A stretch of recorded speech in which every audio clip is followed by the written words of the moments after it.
Indépendance, cha-cha, tozumiye. Oti kwanza, cha-cha, tubakidi. Au table ronde, cha-cha. À l'instar d'autres nations africaines, notre pays, la République démocratique du Congo, a désormais 60 ans d'indépendance. C'est un cap, une symbolique tellement forte, des années remplies de souvenirs, d'espoir, de volonté. Parfois, les sentiments d'autocritique peuvent nous éprendre quand un bilan global doit être établi, en jetant un regard sur notre passé jusqu'à ce jour. Mais soyons optimistes.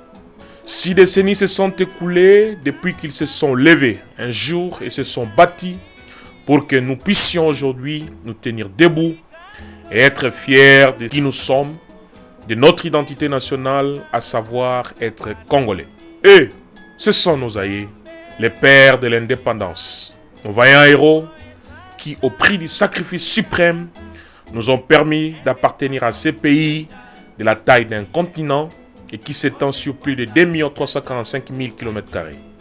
Ils méritent tous notre profond respect et notre reconnaissance. Aujourd'hui marque un nouveau départ pour les générations futures. Une jeunesse remplie d'attentes et d'espoir. Tout finit par passer et c'est à nos enfants que nous léguerons notre Congo. Pour que ce soit réellement un grand Congo, non pas seulement rempli de potentielles richesses, mais un Congo rempli de réelles richesses, nous devons investir dès maintenant dans cette jeunesse en lui garantissant une bonne éducation par une meilleure instruction. Nous savons que nous ne pouvons contrôler l'avenir, néanmoins nous sommes en mesure de le planifier. Après 6 décennies d'indépendance, planifions désormais tous ensemble un avenir meilleur. Il ne pleuvait pas quand Noé construisait l'arche, mais il s'y était préparé et en conséquence. Nous devrions désormais reconnaître que les matières premières ou les ressources naturelles qui renferment les sous-sols de la RDC ne constituent pas la seule clé pour la prospérité de notre pays. Non, c'est aussi l'implication et l'engagement de la population à la gestion de la Res Publica dans le strict respect des règles de droit qui sont les socles pour un meilleur Congo de demain.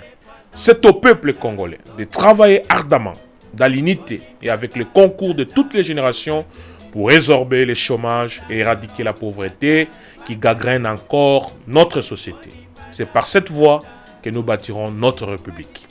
En ce jour mémorable, mon message est de porter haut et fort mon souhait envers la nation congolaise, celui pour les gouvernants de garantir le bien-être à notre peuple et surtout de réserver un avenir radié à notre nation. Radié grâce au travail et à la planification dans l'unité, en s'inspirant de notre passé et en jetant un regard objectif sur notre futur. À nous de bâtir le Congo de demain. Que vive notre indépendance, que Dieu bénisse la RDC et qu'il continue à diriger nos actions dans sa sagesse infinie. Bonne fête de l'indépendance à tous. Message de l'honorable sénateur Guy Luandu Mboyo.